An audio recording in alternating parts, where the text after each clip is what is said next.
இந்த செய்தியை உங்களுக்காக வழங்குவது அருண் மசாலா. 1983 ஆண்டிலிருந்து தரத்துடன் தன்மை மாறாத அறுசுவை சமையலுக்கான அருண் மசாலா.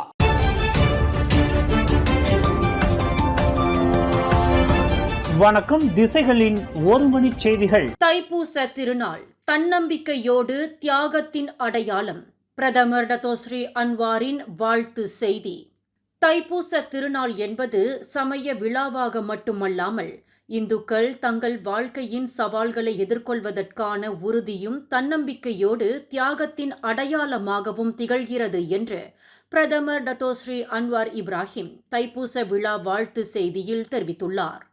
இந்துக்களின் இந்த உன்னத நாள் அவர்களின் மன வலிமையையும் கட்டுப்பாட்டையும் பிரதிபலிக்கிறது என்று பிரதமர் குறிப்பிட்டார். தைப்பூச திருநாள் தேசிய சூழலின் பன்முகத்தன்மையில் ஒற்றுமையின் உணர்வையும் வெளிப்படுத்துகிறது. மரியாதை, ஒற்றுமை, குடும்ப உணர்வு நிறைந்த சூழலில் ஒரு சமூகம் எவ்வாறு ஒன்றிணைய முடியும் என்பதற்கு இந்நாள் சிறந்த சான்றாகவும் திகழ்கிறது. ஆயிரக்கணக்கான இந்துக்கள் தங்களது நேர்த்தி கடன்களை செலுத்தவும் தியாகங்களை வெளிப்படுத்தவும் ஒன்று கூடும்போது கூட்டு வலிமையின் வெளிப்பாட்டை நாம் கண்கூடாக காண முடிகிறது. மனித நேயம், அன்பு, பரஸ்பர புரிதலில் உறுதியாக நிற்கும் ஒரு சமூகத்தின் பிரதிபலிப்பு இது என்று பிரதமர் குறிப்பிட்டார். நிலையற்ற இன்றைய உலகில் வேறுபாடுகளை மதித்து ஏற்றுக்கொள்ளும் உணர்வானது ஒற்றுமைக்கு அடித்தளமாக இருக்க வேண்டும். வேறுபட்ட கலாச்சாரமும் தனித்துவமும் பிரிவினையாக அல்லாமல் வலிமையாக வெளிப்பட வேண்டும். இதனால்தான் மலேசியா பாரம்பரியமும் நட்பண்புகளில் செழுமையான நாடாகவும் உலகளவில் திகழ்கிறது. வேறுபாடுகள் மேலோங்கி நல்லிணக்க கொள்கைகள் புறக்கணிக்கப்பட்டால் நாட்டின் அமைதியும் முன்னேற்றமும் பாதிப்படையும். எனவே இது போன்ற வித்தியாசமான தனித்துவமான திருநாள்களின் அமைதியையும் சகமனித கொள்கையையும் ஒவ்வொரு மலேசியரும் புரிந்து கொள்ள வேண்டும். மலேசிய மக்கள் மிகவும் அதிர்ஷ்டசாலிகள். ஏனெனில் பல்வேறு கலாச்சாரங்களையும் அதன் உணர்வுகளையும் அறிந்து அன்பு செலுத்தக்கூடிய வாய்ப்பை பெற்றவர்கள்.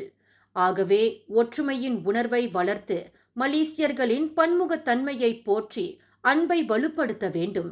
ஒருவரையொருவர் புரிந்து கொண்டு மதிப்பளிப்பதன் மூலம் நாகரீகம், கண்ணியம், செழிப்பு நிறைந்த நாட்டை உருவாக்க முடியும் என்று பிரதமர் தைப்பூச வாழ்த்து செய்தியில் தெரிவித்துள்ளார். தைப்பூச திருநாளையொட்டி துணை பிரதமர்களான டத்தோஸ்ரீ அஹ்மத் ஜஹீர் ஹமிடி மற்றும் டத்தோஸ்ரீ ஃபடிலா யூசுப் இன்று தைப்பூசத்தை கொண்டாடும் இந்து சமூகத்தினருக்கு தங்கள் வாழ்த்துக்களை தெரிவித்துக் கொண்டனர். டத்தோஸ்ரீ அஹ்மத் ஜஹீர் தமது முகநூலில் பதிவிட்ட செய்தியில் மலேசியாவின் வளமான பன்முகத்தன்மையை எடுத்துரைத்தார். மலேசியாவில் பல்வேறு இனங்கள் மற்றும் மதங்கள் இணக்கமாக வாழ்கின்றனர். சமய ரீதியாக மாறுபட்டு இருந்தாலும் தங்களுக்கு இடையிலான இணக்கத்தை ஒரு கூட்டு பலமாக மதிக்கின்றனர். இந்த சந்தர்ப்பத்தில் நாடு முழுவதும் உள்ள அனைத்து இந்துக்களுக்கும் தைப்பூச நல்வாழ்த்துக்களை தெரிவித்துக் கொள்கிறேன். ஒற்றுமையை வலுப்படுத்தி நமது நாட்டின் நல்லிணக்கத்தின் அடித்தளத்தை உருவாக்கும் பன்முகத்தன்மையை மதிப்போம் என்று புறநகர் மற்றும் வட்டார மேம்பாட்டுத்துறை அமைச்சரான ஜஹீர் தெரிவித்தார். தைப்பூசம் என்பது பன்முகத்தன்மையில் ஒற்றுமை என்ற நாட்டின் உணர்வின் மற்றொரு பிரதிபலிப்பாகும் என்று இரண்டாவது துணை பிரதமர் ஃபடிலா யூசுப் கூறினார். மலேசியர்கள் ஒருவருக்கொருவர் நடைமுறைகள், பழக்க வழக்கங்கள் மற்றும் கலாச்சாரங்களை மதிப்பளித்து வாழ்ந்து வருகின்றனர். இணக்கமான, வளமான மற்றும் அமைதியான மலேசியாவில் நாம் அடைந்த ஒற்றுமையை தொடர்ந்து பாதுகாப்போம் என்று எதிர்சக்தி மாற்றம் மற்றும் நீர் உருமாற்ற அமைச்சரான ஃபடிலா தைப்பூச வாழ்த்து செய்தியில் தெரிவித்தார். மலேசியாவில் கொண்டாடப்படும் தைப்பூசம் உலகையே திரும்பி பார்க்க வைக்கிறது. அமைச்சர் கோபிந்த் சிங் பெருமிதம். சமய நெறியுடன் தைப்பூச திருநாளை கொண்டாடும் இந்து பெருமக்களுக்கு இலக்கவியல் அமைச்சர் கோபிந்த் சிங் டியோ தமது தைப்பூச விழா வாழ்த்துக்களை தெரிவித்துக் கொண்டார். இந்த வருடம் தைப்பூச திருநாளை பினாங்கு தண்ணீர்மலை அருள்மிகு பால தண்டாயுதபாணி கோயிலில் தாம் கொண்டாடுவதாக அமைச்சர் தெரிவித்தார். இலக்கவியல் அமைச்சின் சார்பாக பினாங்கு தண்ணீர்மலை கோவிலில் இலவசமாக மின்னியல் திரைகள் வழங்கப்பட்டுள்ளன. இதன் வழி பக்தர்களும் கோயிலுக்கு வருபவர்களும் தூரத்திலிருந்து ஆலயத்தில் நடைபெறும் பூஜை புனஸ்காரங்களையும் நிகழ்ச்சிகளையும் காண இயலும். தைப்பூசம் என்பது நமது நாட்டில் இந்து சமய விழா மட்டும் அல்ல, அனைத்து இந்துக்களின் ஒரு மாபெரும் கொண்டாட்டமாகவும் திகழ்கிறது. புலம்பெயர்ந்த இந்தியர்கள், குறிப்பாக தமிழர்கள் வாழும் நாடுகளில் தைப்பூசம் கொண்டாடப்படுகிறது.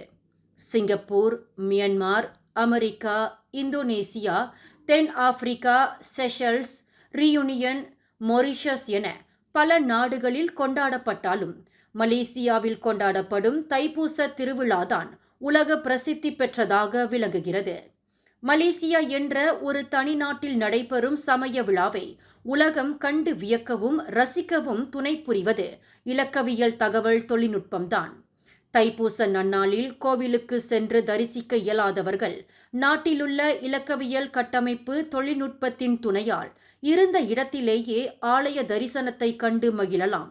அதோடு பலர் தங்களது வட்டாரத்தில் நடைபெறும் தைப்பூச திருநாள் கொண்டாட்டங்களையும் அது தொடர்பான நிகழ்ச்சிகளையும் சமூக வலைதளங்களில் பதிவேற்றுகின்றனர். கடந்த சில வாரங்களாக நாடு முழுவதும் நடைபெறும் தைப்பூச விழாவின் பேரலை சமூக வலைதளத்தை ஆக்கிரமித்துள்ளது. மக்கள் நேர்த்தி கடன்களை செலுத்துவது, பிறருக்கு உதவுவது, நாட்டிலுள்ள கோவில்களின் சிறப்பை பதிவு செய்வது, ஒற்றுமையாக வழிபாட்டை மேற்கொள்வது, சமூகத்துக்கு தேவையான விழிப்புணர்வை ஏற்படுத்துவது என பல காணொளிகள் மக்கள் பதிவிடுவது நமது நாட்டில் ஏற்படுத்தப்பட்டிருக்கும் தகவல் தொழில்நுட்ப இலக்கவியல் வசதிகளால்தான். இந்திய சமுதாயம் தங்களது சமய பெருவிழாவை நேர்த்தியுடனும் சிறப்பாகவும் கொண்டாடுவதும் அவர்களோடு இணைந்து இந்த கொண்டாட்டத்தில் தாம் பங்கு கொள்வதும் தமக்கு மகிழ்ச்சி அளிப்பதாக அமைச்சர் கோபிந்த் சிங் தமது அறிக்கையில் தெரிவித்தார். தைப்பூச விழாவை பக்தி பரவசத்துடன் கொண்டாடும் இந்து பெருமக்களுக்கு தொழில் முனைவோர் கூட்டுறவு மேம்பாட்டுத்துறை துணை அமைச்சர் டத்தோஸ்ரீ ஆர் ரமணன் தமது வாழ்த்துக்களை தெரிவித்துக் கொண்டார். தைப்பூச விழாவில் குடும்பத்தினர், நண்பர்கள் மற்றும் அறிமுகமானவர்களுடன் இணைந்து ஒற்றுமையின் நன்னாளாக, சமய ஒருமைப்பாட்டின் உன்னத நாளாக கொண்டாடி மகிழ்வோம் என்று டத்தோஸ்ரீ ரமணன் குறிப்பிட்டார். முருகப்பெருமானின் உன்னத விழாவில் இந்துக்கள் தங்கள் நேர்த்தி கடனை செலுத்தும் அதே வேளையில் தாங்கள் கொண்டுள்ள உறுதிப்பாட்டில் வெற்றி காண திருமுருகனின் அருட்கடாட்சம் கிட்ட இந்நன்னாள் வழிவகுக்கும் என்று டத்தோஸ்ரீ ரமணன் தமது தைப்பூச வாழ்த்து செய்தியில் தெரிவித்துள்ளார். சுங்காய்பட்டாணி ஸ்ரீ சுப்பிரமணிய சுவாமி கோவிலில் தைப்பூச விழா கோலாகலமாக கொண்டாடப்பட்டு வருகிறது. கடும் வெயிலையும் பொருட்படுத்தாமல் பக்தர்கள் தொடர்ந்து இறை சிந்தனையுடன் தங்கள் நேர்த்தி கடனை செலுத்தி வருகின்றனர். காலை 11 மணி வரையிலான நிலவரப்படி 19,432 பால் குடங்கள் ஏந்தி செல்லப்பட்டு ஸ்ரீ சுப்பிரமணியருக்கு அபிஷேகம் செய்யப்பட்டுள்ளது. 2,380 முடிக்காணிக்கையும் 505 காவடிகளும் 12 ரத காவடிகளும் செலுத்தப்பட்டுள்ளதாக சுங்காய்பட்டாணி ஸ்ரீ சுப்பிரமணிய சுவாமி தேவஸ்தானத்தின் தலைவர் ராஜேந்திரன் பெரியசாமி தெரிவித்துள்ளார். காலை முதல் காவடிகள் வந்த வண்ணமாக உள்ளன. இம்முறை இடும்பன் காவடிகள் மற்றும் மயில் காவடிகள் அதிகமாக காணப்படுகின்றன. கோவிலின் நுழைவாயிலை வந்தடையும் பக்தர்கள் நேரடியாக கோவிலுக்கு சென்று விடாமல் நுழைவாயிலின் விமானத்தின் மூலம் நிற்கும் இடும்பனை வணங்கிவிட்டு கோவிலை சுற்றி வந்த பின்னர் கோவிலின் மூலவர் மூர்த்தியை தரிசித்து தங்கள் நேர்த்தி கடனை செலுத்தி வருகின்றனர். சுட்டெரிக்கும் வெயில் கந்தனின் கிருபையாக கருதி நேர்த்தி கடன் செலுத்தும் பக்தர்களுக்கு துணையாக அவர்களின் குடும்ப உறுப்பினர்களும் வேகாத வெயிலில் காத்து நிற்பதை காண முடிகிறது. பக்தர்களின் வசதிக்காக ஸ்ரீ சுப்பிரமணிய சுவாமி தேவஸ்தானம் மிக நேர்த்தியான ஏற்பாடுகளை செய்துள்ளது.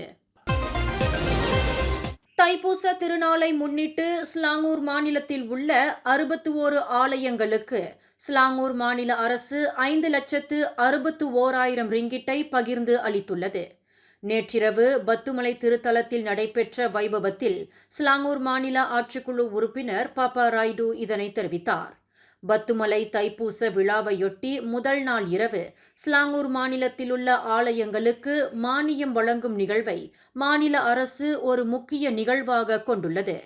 இந்நிகழ்வில் ஸ்லாங்கூர் மாநில மந்திரி பசார் டத்தோஸ்ரீ அமீருடின் ஷாரி, கில்லான் நாடாளுமன்ற உறுப்பினர் கணபதி ராவ், சந்தோசா சட்டமன்ற உறுப்பினர் குணராஜ் உட்பட பலர் கலந்து கொண்டனர். நிகழ்வின் முக்கிய அங்கமாக ஸ்லாங்கூர் மாநிலத்தில் உள்ள கிட்டத்தட்ட 61 ஆலயங்களுக்கு மானியம் வழங்கப்பட்டது. சம்பந்தப்பட்ட ஆலயங்களின் மேம்பாடு உட்பட இதர நடவடிக்கைக்காக இந்த நிதியை ஸ்லாங்கூர் அரசு வழங்கியுள்ளது. இந்த செய்தியை உங்களுக்காக வழங்கியது அருண் மசாலா. 1983 ஆண்டிலிருந்து தரத்துடன் தன்மை மாறாத அறுசுவை சமையலுக்கு அருண் மசாலா. மேலும் செய்திகளை தெரிந்து கொள்ள கீழே இருக்கும் பெல் பட்டனை அழுத்துங்கள். உங்கள் மகிழ்ச்சியை வெளிப்படுத்த லைக் மற்றும் ஷேர் செய்யுங்கள். தொடர்ந்து திசைகளோடு இணைந்திருக்க சப்ஸ்கிரைப் செய்யுங்கள்.